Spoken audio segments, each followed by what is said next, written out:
Ooh, baby, it's another jam-packed episode and a special guest on the Wednesday episode of the Locked On Fantasy Hockey Podcast.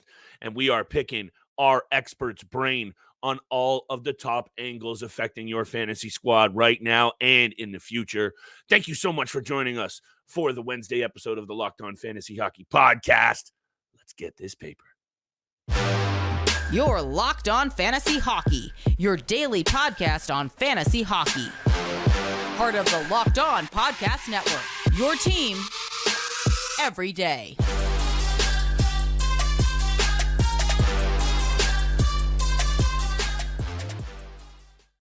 And here we are, another juicy Wednesday episode of your source for fantasy news. It's the Locked On Fantasy Hockey Podcast, and we are your everyday. Shout out to the everydayers making us your first listen. Today's episode is brought to you by Game Time. Download the Game Time app, create an account, and use code LOCKEDON for $20 off your first purchase. Our special guest today is returning guest, longtime friend of the show, fantasy guru Michael Amato, Sportsnet, the hockey news, and managing editor at goaliepost.com. Michael, you're everywhere right now. You're killing it. We are always very grateful that you are back on lending some of your time. How are you doing? And thanks for joining us once again. It's good to be here. Thanks for having me. I'm busy, but I enjoy it, so it's good. Thank you so much, man. Seriously. And you know what? Picking your brain, I'll be honest, and I don't want to tip my hand too much, has helped my own fantasy team. Reading your column. Check all of Michael's work out, sportsnet.ca, and of course, all over Twitter X for all of the fantasy takes you need. You really have helped my squad. And that's why I got to know, because one of the areas that I am most interested in, not only because it's one of the areas you've focused on for a long time in the blue paint, it is something near and dear to my heart. So when I talk about goalies with you, you've had your eye on a number of good ones that have popped up, Kochetkov, Tarasov. Is there any names on your radar over the next year or two in that same vein of goalies that you have an eye on to make a fantasy impact? Maybe not right away, as some of these guys clearly take time to develop, but that are on your radar over the next year or two.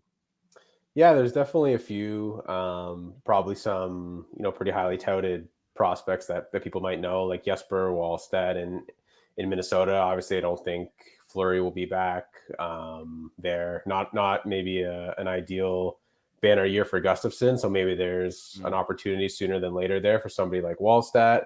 There's Skarov in Nashville. There's been more and more rumblings. Would the Predators consider trading Saros? If that were to happen, obviously like a Skarov would be a really good value there moving forward. Similar sort of situation in Calgary. I think Dustin Wolf is waiting in the wings, and you've got, Markstrom. I know there was a lot of talk about him to the Devils. That may or may not still be a thing, but that's another name to watch for if he moves. But I think one really not so much under the radar guy, but maybe forgotten about guy is Spencer Knight in Florida. So I'm sort of looking at next year. Bobrovsky's 36. They might want to reduce his workload a bit. Maybe Knight's up there full time. And then if you've watched any of the Panthers this year, they're a really strong team. And I think they've got a lot of their core locked up. And if they sign Reinhart, I think they'll be pretty good for a while. So Knight could be pretty good value next year if he gets a good timeshare there. Yeah, I think Spencer Knight and Jesper Wallstedt would probably be the top two on my list as well. I've been very eager to see Spencer Knight back in the NHL, so we'll have to look forward to him next season. I'm going to, pretty straight to the point with my question here, kind of going a different route. But I won't exclude goaltenders as well, but I want to know who are your top three most underappreciated, undervalued fantasy hockey players? Basically, who doesn't get enough credit that they righteously deserve? And, I'll use Joel Eriksson Ek as an example. I think that guy goes very underappreciated for what he brings to the game fantasy value-wise. 40 plus, 50 plus points, consistently in a season. He hits, penalty minutes, shots on net. So who are your top three guys who are the most underappreciated fans? Everybody loves a sleeper. Yeah, well, you definitely took my number one guy. Eriksson Ek for sure was going to be nice. The guy I was going to say. Yeah, like you said, he does it all. If you're in a multi-cat league, he pretty much produces points from anywhere. He doesn't always play with the higher end guys there in Nashville. Sometimes he gets a shot with Kaprizov, but he still puts up like 60-point years. He does everything, hits, face-off wins too. If your league counts that. So he's always like a guy I try to target. A couple more, I would say, like somebody like Travis Konechny. I think he's that's a good like one. He's been good this year. I think he always gets drafted way too low. Like he's usually can score at like a 40 goal pace. Really good player. I know he missed a bit of time last year. Maybe that was part of it. Even someone like Clayton Keller, like Arizona is obviously not the first place you think of when you're looking at, taking players higher in your draft, but Keller is basically a point per game player, not a ton of talent around him. So I always think of him too. And there's even some goalies like, someone like Sam Montembeault in Montreal, just like kind of a wild card there. Like, doesn't really get a lot of wins, but almost always has a quality start, which won't sort of sink your numbers, which is something I think is pretty important these days in fantasy because goalies are so volatile. Like some weeks, they're just, you look at someone like Cam Talbot, who's, was playing in the All-Star game and he's basically already lost his job. So like goalies can go up and down. We've seen Samsonov, Stuart Skinner this year was down. Now he's up again. So I think a goalie that on a bad team that's pretty consistent and can always give you, quality starts is really valuable too. Really like those angles, especially with Konechny, because I think this Philly team has come a long way in a short period of time, and they're getting it done even without Carter Hart. And I know there's been a lot said about Samuel Ersson. He's definitely – I saw him on someone's Olympic list for Sweden goaltenders. No, seriously, and it's like that's obviously a long shot away, but this Philadelphia team has a lot going its way, and Travis Konechny is one of those players that fills out the categories nicely, and he's gotten it done at every single level he's played at, despite, even in Philly, most recently, not really having a ton to play with. Now look at them go. We're going to head to break very quickly, and we're going to come back with Michael Amato of the Hockey News, Sportsnet, and GoaliePost.com. Right after the break, more questions because March 8th, the trade deadline is approaching. We got some more questions from Michael. Today's episode is brought to you by Game Time. You never want to be worried about buying tickets to your next big event. Game Time is the fastest and easiest way to buy tickets for all of your sports, music, comedy, and theater events near you. With killer last-minute deals and all-in prices, views from your seat, and the best price guarantee, Game Time takes the guesswork out of buying tickets to all of your favorite events. Steele and I have used Game Time a lot to get NHL tickets to our favorite events, Leafs, Canucks out west, anything, maybe not the Wild anymore, Steele, but we'll talk about that later. Take the guesswork out of buying tickets with Game Time. Download the Game Time app, create an account, and use code Locked On for $20 off your first purchase. Terms apply. Again, create an account and redeem code LOCKEDON for $20 off. Download Game Time today. Last minute tickets, lowest price guaranteed. Thank you so much for making the Locked On Fantasy Hockey Podcast your first listen every single day. Make sure you go over to YouTube, check out Locked On Sports today. They've launched the first ever national sports 24/7 streaming channel on YouTube, and now you can also find it on Amazon Fire TV. Locked On Sports Today is here for you 24/7, covering the top sports stories of the day with local experts of Locked On, plus the national shows covering every single league. Find the Locked On Sports Today channel on YouTube and on Amazon Fire TV. Thank you so much for tuning in for today's special episode with Michael Amato, Flip Livingstone, and your boy Steele Roden. Thank you again so much, Michael, for being here. We always love having you on the show. Flip, I'll turn it back over to you because you got a couple of fire questions, and then I've got one straightforward one again. One more shout out to Michael. Make sure you're checking him out everywhere I mentioned: Hockey News, Sportsnet, and GoaliePost.com, and on Twitter, of course. You've really been bringing it, and seriously, man, I really do enjoy reading your fantasy mailbag on Sportsnet. It's been helping me. So I got to dig more into some more selfish questions for myself. I mentioned goaltenders. This is obviously an NHL where every single trade deadline, we know teams are looking to upgrade in the cage. Some are more important because there are teams like the New Jersey Devils who I think if they got a player like Jacob Markstrom, who they rumored to be, they might be looking a whole lot different. So who do you see as a team or teams being most aggressive headed towards that March 8th? Because we know usually by 7th or 8th of March, if those are the deadlines, these deals get done in the weeks leading up. So I expect them to happen any day now. Yeah, I think like you said, the Devils are probably near the top of the list. For me, it kind of, I think if they're trading for someone like Markstrom, it's probably going to cost quite a bit. So yeah, I'd imagine they're gonna maybe see how the next week or two goes, and Right.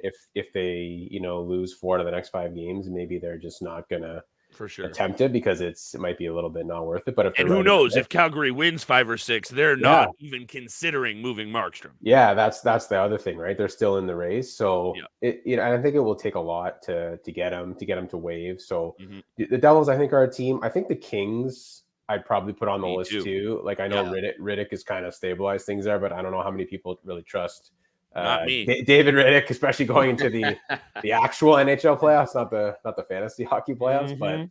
that would be a team I'd look at. And I think there are probably some like more under the radar teams that might be looking at maybe someone like Marc-Andre Fleury. So like, Yeah.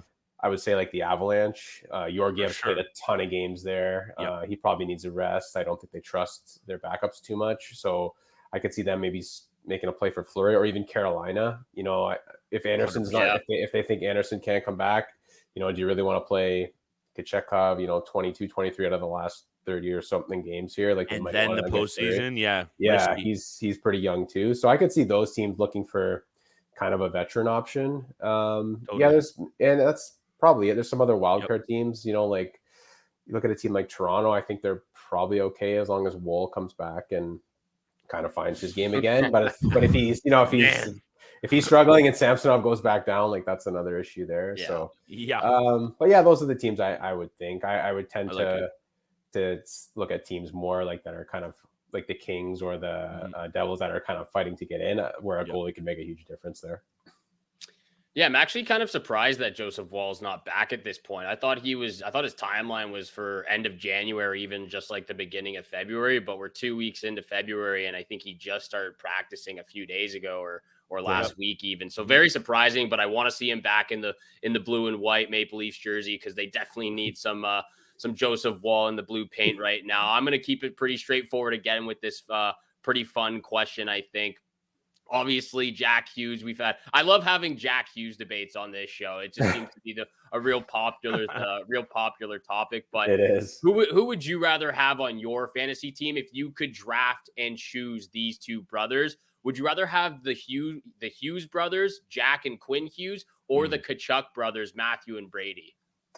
So I'm a big fan of offense. So I'll probably say that the Hughes brothers. Not that the Tkachuk brothers can't produce offense as well. They're really talented. But yeah, full disclosure, I had a Jack Hughes debate myself with a bunch of people.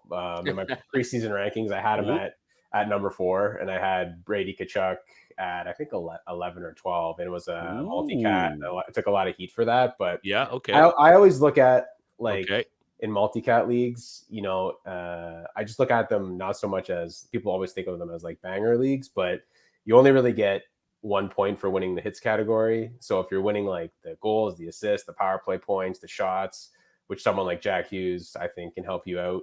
I think he has wider coverage than someone like Brady Tkachuk, even though I think Brady's like a unicorn of a player. Like, there's not many players that play like him. So Yeah, that's kind of the way I look at it when I'm building my roster. But I think there's a lot of ways to build a team. And I don't think there's really a bad answer if you're looking at 2 sets of brothers there. But especially with Quinn this year, I think I would just go with the Hughes brother. I think if Jack Hughes didn't get hurt, we could have been having some like legitimate conversation right now about him in the Hart or him in the Art Ross this year. But he was on a crazy pace to start. But look, we have had some heated Jack Hughes debates on this show. I think I'm going to tend to side on your side of the fence, Michael.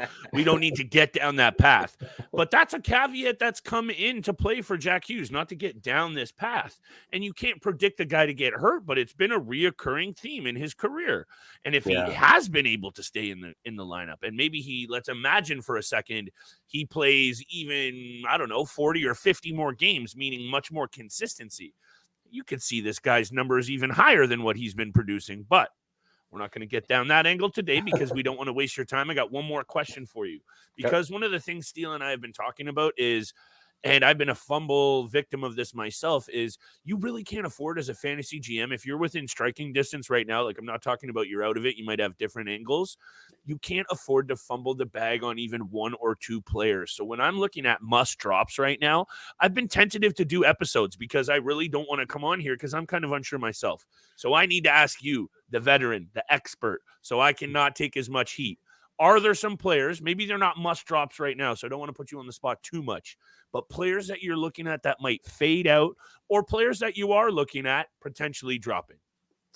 Yeah, so I wouldn't say these guys that I'm going to mention are must drops, but I think they're definitely guys Fair. to watch where they're trending. And the first guy I'm going to mention is Tom Wilson. He had a really good start to the year, but he's been stuck on 12 goals. It feels like forever, and I think he's got like 2 points in 16 games. So, if you're in a league that really values hits, maybe he's still a hold. But I mean, if he's not producing any offense, it's going to be really tough to hold him. And if you look at the Caps, like they might be selling off a few pieces. There's not a lot of offensive talent around them anymore. So he's going to be hard to hang on to if he doesn't pick it up a little bit. And then I think more of a general one would be rookies. This is the time of the year where they tend to hit a wall. Good point. If you look at somebody like Luke Hughes or Matthew Nyes, you can really tell lately that they've been struggling a bit. So again, if you're in a deeper league and you have some of those guys, they would be guys to watch. And I have one last one that might be a bit interesting to think about, considering he's playing so well right now, and that is Jacob Markstrom. So here's my theory behind that. Hit me. So the Flames have traded Zadorov. They've traded Lindholm. It sounds like they're definitely going to trade Tanev. There's a good chance they trade Hanifin. So heading into the fantasy playoffs, if Markstrom is missing his top 3 defenders, the Flames have pretty much sold. And they're missing, Lindholm, one of their best players. I don't know how much you can trust Markstrom in a fantasy matchup in that scenario, unless he gets traded to the Devils. That's a different story. But if he's still in Calgary and they've kind of sold half their defense core and they're playing guys, up from the minors, it's a little scary to me because I have Markstrom and he's been phenomenal. So again, I'm not saying go out and drop him today, but no, for sure. Maybe try to, if you see some of those guys getting moved, maybe try to insulate yourself, because if you find the Flames playing some tough opponents in your fantasy playoff matchup, it could be tougher for Markstrom. They lose Tanev and Hanifin. This angle is going to pan out nicely for you and make you look like you even know more than what you already do talking about. You're crushing it. Make sure you check out Amato_Mike on Twitter. He's killing it every single day. Good source for your fantasy lineups. Check him out. Make sure you're checking us out every single day, Monday through Friday. We'll have Michael back on very, very soon. Much love, my friend. Good to see you. Good to talk to you once again, as always, and pick your brain. Really, really good answers, and I hope you're doing well. Great. Thanks for having me, guys. And today's episode is brought to you by FanDuel. Get buckets with your first bet on FanDuel, America's #1 sportsbook. Right now, new customers get $150 in bonus bets with any winning $5 bet. That's $150 if your bet wins. Bet on all your favorite NBA players and teams with Quick Bet. Of course, the fan favorite, same game parlays, the exclusive player props, and a lot more on FanDuel. Just visit FanDuel.com/lockedon and shoot your shot. FanDuel, official sportsbook of the NBA. And thank you so much for tuning in for today's episode of the Locked On Fantasy Hockey Podcast with your boy Flip Livingstone and Steele Road. And thank you so much for tuning in, making it your first listen every day. Continue to hit the subscribe, the follow button, and leave a 5-star review. Thank you so much again to Michael Amato for jumping on for today's episode, diving into all the fantasy questions we had for him. So make sure you go check him out on Sportsnet. And Flip, big time bets where the money is made. I'm 3 games on the schedule for Wednesday night. I'll throw it over to you where you're looking at first. I got a same game parlay, so if you want, I can just spit this off. Rattle it off, baby. Rattle it off. Because, look, it's kind of ironic because I'm looking at this Florida Panthers game headed into Pittsburgh. And when I talk about Pittsburgh, Steele, the angle I'm usually taking, if I'm taking a player prop, and I have a player prop in the same game parlay, and it's not Sidney Crosby, but isn't it ironic, Alanis Morissette style, that my second favorite player prop, perhaps, is Carter Verhaeghe on the other side of the puck. So why don't we start right there? Because in 10 career games, my boy, Toronto native, Good Niagara Ice Dog Products, 6 goals, 5 assists. And I did the math, Steele. To me, that's over a point per game. So we're hammering Carter Verhaeghe anytime point, along with the under in this one. The Florida Panthers are flexing their muscle right now. We heard it from Michael. They're one of the best teams in the NHL, not just the East, in the NHL. And for obvious reasons, you even pointed this out. Maybe the best point that people aren't talking about, they're getting it done without a lot of production from Ekblad and Montour. And that was one of the big things last year, at least from Montour, that got it done for this club. Yeah. So they're not even clicking at full percent yet. So anyway, the under. Let me get back to that because 4 of the last 5 games for the Panthers, under the number. Oh, Pittsburgh, 5 straight games, under the number. And how about this? 4 of the last 5 games for the Panthers against Pittsburgh, under the number. That's my second pick in the same game parlay. And I'm rounding it out with my lock of the night. And I just talked up the Panthers nicely. 6-2-2 in their last 10 against Pittsburgh. That's points in their last 8 games. Again, 8 of 10 against Pittsburgh. They're cooking right now, Steele. 8-0 on the road. Last I checked, this is a road game. Florida, money line. Verhaeghe, anytime point. And I'm hammering that under 6.5. I'm really, really liking the same game parlay. And I'm going to give her big time.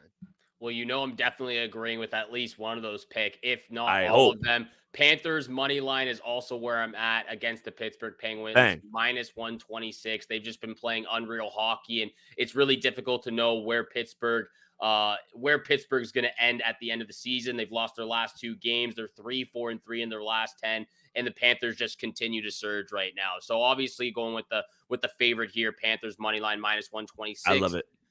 Second pick of the night. I'm going to the Winnipeg Jets San Jose Sharks game under 5.5 at minus 102. Okay. 8 of their last 10 contests have gone under 5.5.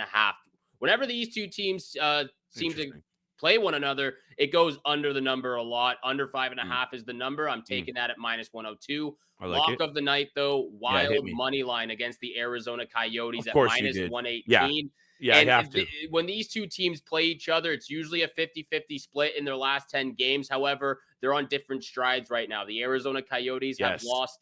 They're 2-6-2 in their last 10, while the Minnesota Wild are on a 3-game win streak and 7-3-0 in their last 10. So I'm going with the hotter hand, the hotter team right now in the Minnesota Wild. I know they're one of my favorite teams. That's not the reason I'm going with them. I promise you out there. But Minnesota 7-3-0 in their last 10 and on a 3-game unbiased on this show, Steele. Do you not remember what we do here? Just a little bit. It doesn't hurt anybody out there, but especially when we're trying to win some big time bucks. Hey, look, I can't wait to go rip an open net, empty netter, end of the game, clapper into the net, because that's now all of a sudden cool to do. Fangulo. Anyway, not on today's episode, Steele. We're keeping it classy. Keeping it classy indeed. Thank you so much for making the Locked On Fantasy Hockey Podcast your first listen every single day. Once again, make sure you go check out Locked On Sports today. They've launched the first ever national sports 24/7 streaming channel on YouTube. You can also find it on Amazon Fire TV. They're here for you 24/7, covering the top sports stories of the day with local experts of Locked On, plus the national shows covering every single league. So make sure you go over there, check it out on Amazon Fire TV, and subscribe to the YouTube channel. And thank you again so much for tuning in for today's episode with Flip and I. Have a great day out there. Good luck with all your bets, and we shall see you back here again tomorrow. Peace.